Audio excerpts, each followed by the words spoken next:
to read some poems and a bit of a story, I think. Yeah. I thought I'd use my 8 to 9 minutes to read an extract of a story and a couple of little stories. This is called The Mission. Can you hear me?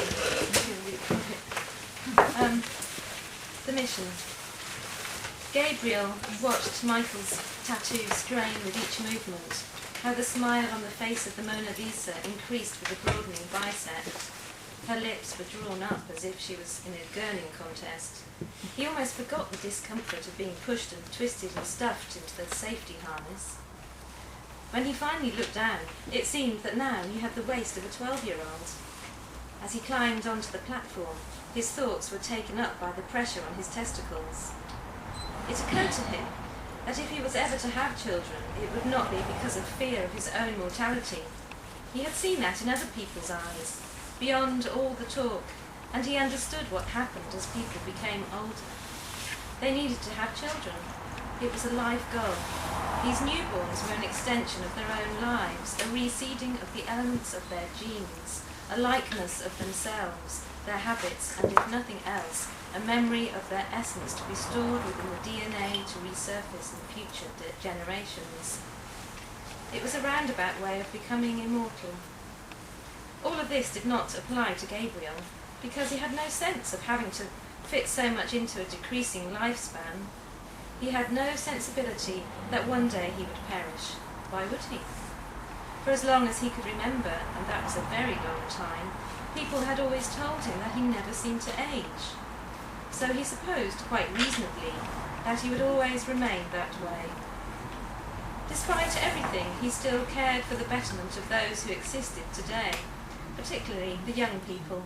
He cared a lot. In fact, he signed every petition going: Save the nursery school from demolition, the seedlings playgroup petition for new funds, the junior league football pitch drainage scheme, anti-bully week, save the mini mobile library for books for babies, anything that meant the children could have a better childhood. Lately he had become anxious for the school leavers too, those who were leaving school without any qualifications, motivation or usable skills. In fact, it was for the youth of the town that he was doing this now. This would be his legacy. "I think I need the toilet," he squeaked. Michael shook his head to indicate that he was not about to undo the harness under any circumstances. "You've only just been, Gabe. Just hold your nerve. You know you can do it. I know you can do it." 10. The crowd was chanting, and the great countdown had begun. Gabriel could feel their excitement, their anticipation, but the roar of their cries seemed all out of proportion. At that moment he couldn't be sure whether people genuinely wanted him to succeed, or if the goodness of their hearts had given way to some more basic instinct. Perhaps they had reverted, and they were baying for his blood, as if they were in the Colosseum of ancient Rome. There were comparisons. He was being sent into the ring to battle against the odds, in this case the elements, and become a hero, or what? Not exactly slaughtered, but there was always the possibility that he might fall to his death from a great height. Perhaps he was grossly exaggerating the task, but Gabriel did feel as though everyone was expecting something great, something momentous to happen. Gabriel's fear was that he would get as far as the coast, some 25 miles away, and become stuck on a cliff top. Worse still, he might drift out across the sea with the humiliation of being saved by an air-sea rescue squad. He already had nightmares about helicopter blades slicing into the balloons and him plummeting hundreds of feet downwards into the ocean. He wasn't a great swimmer. Michael had very sensibly predicted that he would only get as far as the little patch of land beyond the trees, just where the meandering river turned so sharply as to almost form an island. That would be fine. He could walk home from there. The local shopkeepers had been very generous with their donations. The winning ticket holder could A. drink as much as they wanted at the Farmer's Arms for a night, and that included the lock-in. B. run a trolley around the supermarket in a mad dash to grab as much as they could in 1 minute. Or C. fill up with sweets from the corner shop. The youth funds would have all the money raised from the ticket sales. Job done. 9.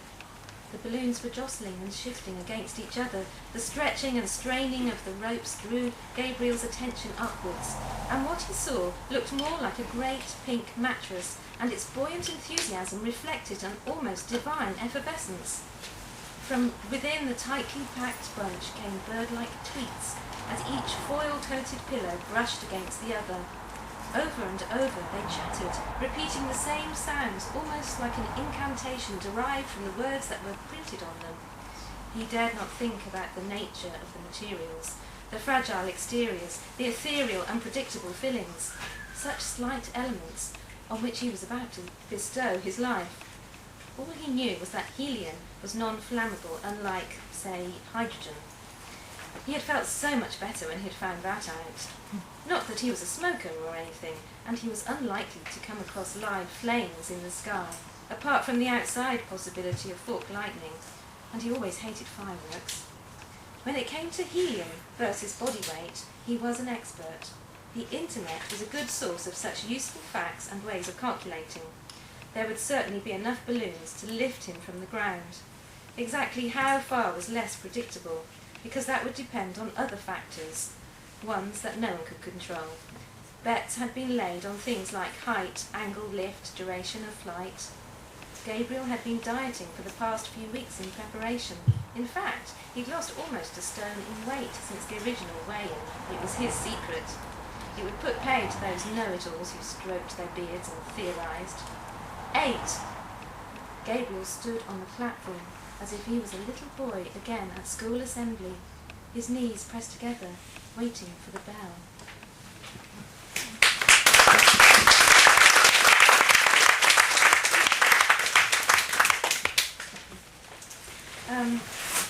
This is a short poem, and it's the idea came from reading Great Expectations, the Charles Dickens book, years ago, and it's based in the room that Miss Havisham is waiting in for her fiancé to return to, and everything is falling apart in the room, and everything's in decay.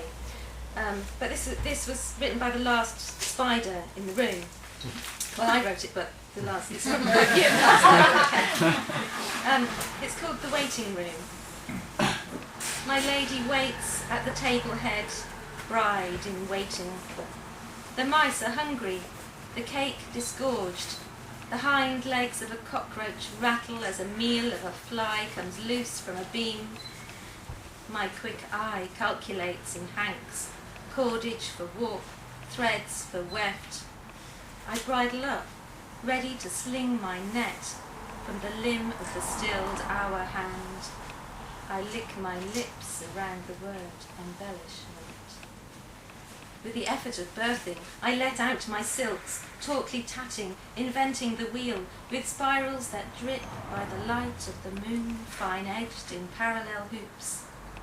I cast off. We wait. One more poem. This one's called A Slither of Air.